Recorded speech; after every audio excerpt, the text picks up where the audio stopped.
Hello বন্ধুরা, কেমন আছেন সবাই? আজ আমি আপনাদের সাথে শেয়ার করছি খুবই মজার একটি আচারের রেসিপি, টক ঝাল মিষ্টি আচার। কাঁচা আম ফুরিয়ে যাবার আগেই সুস্বাদু এই আচারটি বানিয়ে নিন এবং কিভাবে সারা বছর বেশি করে তৈরি করে সংরক্ষণ করতে পারবেন তার জন্য থাকছে কিছু টিপস অ্যান্ড ট্রিক্স। তাহলে চলুন চলে যাই মূল রেসিপিতে।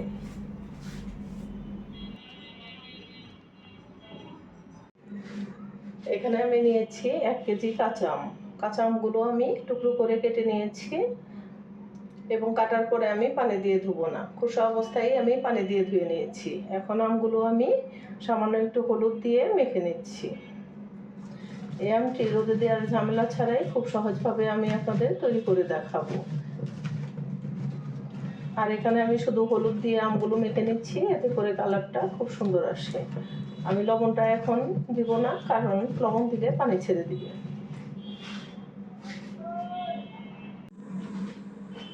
আচার তৈরি করার জন্য আমি চুলায় একটি প্যান বসিয়ে দিয়েছি, আর এখানে কিছু মশলা আমি ড্রাই রোস্ট করে নেব। দিয়ে দিলাম 4টি শুকনো মরিচ, 1 চামচ গোটা জিরা, 1 চামচ মৌরি, 1 চামচ গোটা ধনিয়া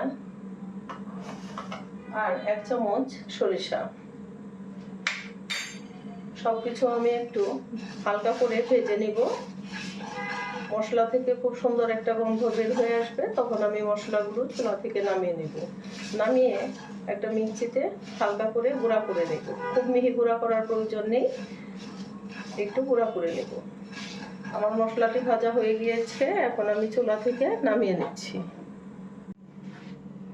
চুলায় আমি একটা প্যান বসিয়ে দিয়েছি, তার মধ্যে দিয়ে দিচ্ছি তেল, 1/2 কাপ সরিষার তেল। তেলটি গরম হয়েছে, এখন আমি দিয়ে দিচ্ছি 2টি শুকনো মরিচ আর দিয়ে দিচ্ছি 1 চামচ 5 ফোড়ন। মশলাটা আমি একটু তেলের সাথে ভালো করে ভেজে নিচ্ছি। মশলা থেকে যখন সুন্দর একটা গন্ধ বের হয়ে আসবে, তখন আমি দিয়ে দিব আমগুলো।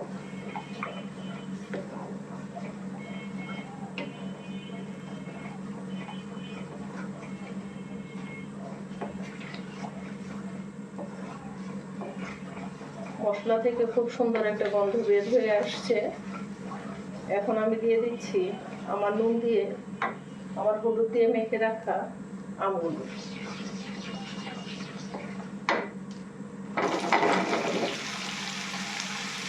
সবগুলো আম আমি তেলের মধ্যে দিয়ে দিচ্ছি। এখন তেলের সাথে আমগুলো একটু ভালো করে নেড়ে ছেড়ে কষিয়ে নিচ্ছি।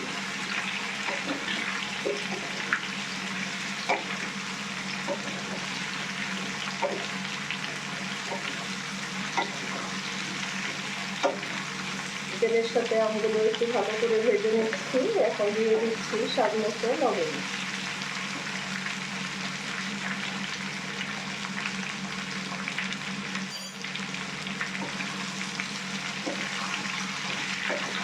আমি আচারের মধ্যে আগে লবণ দিয়ে মেখে নিই, কারণ আম থেকে পানি বের হয়ে আসবে।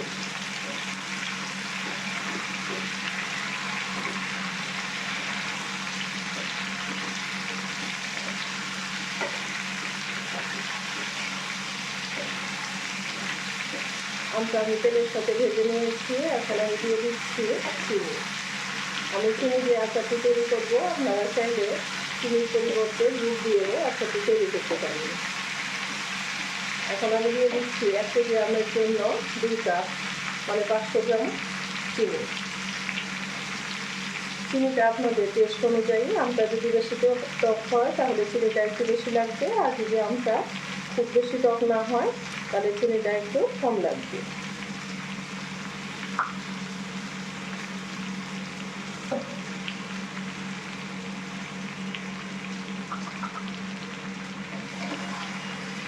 চিনির সাথে আমটাকে একটু ভালো করে নেড়ে ছেড়ে কষিয়ে নিচ্ছি।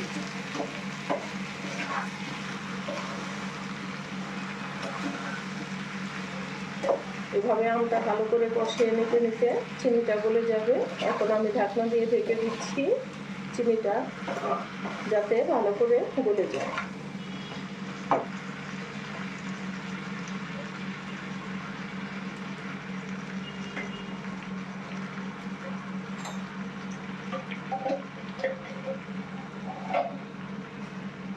আগে আমি দিয়ে দিচ্ছি হাফ চামচ হলুদের গুঁড়া,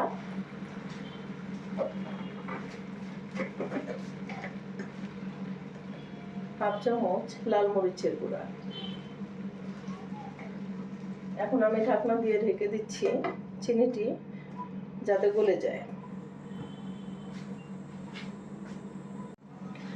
আমি ঢাকনাটা খুলে নিচ্ছি। আপনারা দেখতেই পাচ্ছেন আম থেকে পানি ছেড়ে দিয়েছে, চিনিটা গলে গিয়েছে এবং আম থেকে পানি ছেড়ে দিয়েছে। এই পানি দিয়ে আমি আমটাকে সিদ্ধ করে নেব। আরও ঢেকে দিচ্ছি আমি, একটু নেড়ে ছেড়ে আবার ঢেকে দিচ্ছি আমি 5 মিনিটের জন্য। এতে করে আমটা ভালো করে সিদ্ধ হয়ে যাবে।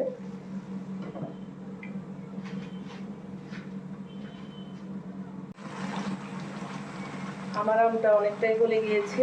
এখন আমি দিয়ে দিচ্ছি আমি যে মশলাটা ড্রাই রোস্ট করে গুঁড়া করে রেখেছি তার থেকে 1 চামচ।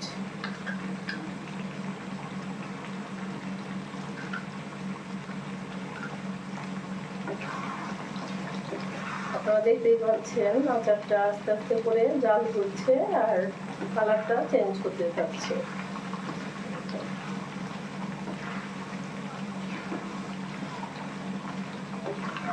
আচারে যে চিনির পানিটা আছে এটা শুকিয়ে গেলে আমার আচারটি হয়ে যাবে। আর কিছুটা সময় আমার আচারটি সিদ্ধ করতে হবে যাতে আমটা পুরোপুরি ভালো করে সিদ্ধ হয়।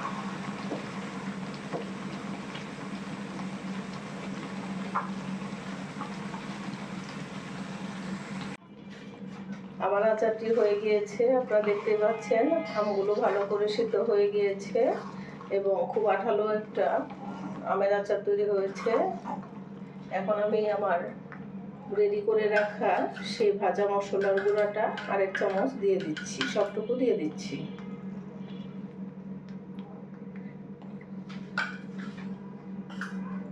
এই মশলাটা আচারের মধ্যে খুবই টেস্টি হয়, খুব সুন্দর একটা ফ্লেভার বের হয়।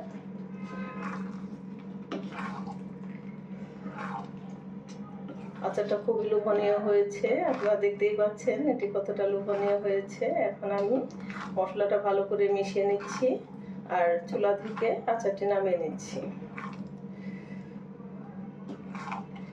আচার তৈরির টিপস হলো আপনারা অবশ্যই আমের মধ্যে কোনো পানি লাগাবেন না, খোসা থাকা অবস্থায় আমগুলো ভালো করে ধুয়ে নেবেন। ধুয়ে নেওয়ার পরে কোনো রকম পানি লাগানো যাবে না।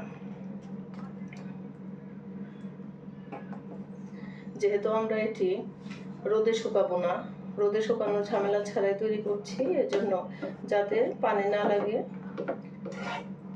সেভাবে তৈরি করবেন।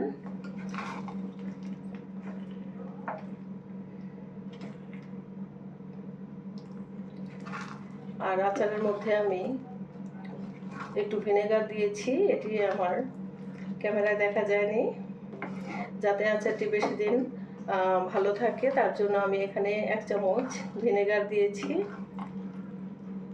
এখন আমি আচারটি চুলা থেকে নামিয়ে নিচ্ছি। আমি আচারগুলো একটা প্লেটে উঠিয়ে নিয়েছি। আর আরেকটা কথা বলে দিচ্ছি, আচারটা বেশি দিন সংরক্ষণ করতে চাইলে আপনারা কাচের বয়ামে আচার ভরে রাখবেন, কোনো প্লাস্টিকের কন্টেনারে নয়, তাহলে বেশি দিন আচারটি ভালো থাকবে। আর নামানোর আগে অবশ্যই ভিনেগার দেওয়ার চেষ্টা করবেন। আর আচারটি আপনারা মাঝে মধ্যে কাচের বয়ামটি ধরে একটু রোদে দেওয়ার চেষ্টা করবেন, এতে করে আচারটা সারা বছর সংরক্ষণ করতে পারবেন। আমার এই রেসিপিটি যদি আপনাদের ভালো লেগে থাকে তাহলে লাইক, কমেন্টস আর শেয়ার করবেন। আবার যে কোনো দিন যে কোনো মজার ভিডিও নিয়ে আপনাদের মাঝে চলে আসবো। সে পর্যন্ত আপনারা সবাই ভালো থাকবেন, সুস্থ থাকবেন। ধন্যবাদ।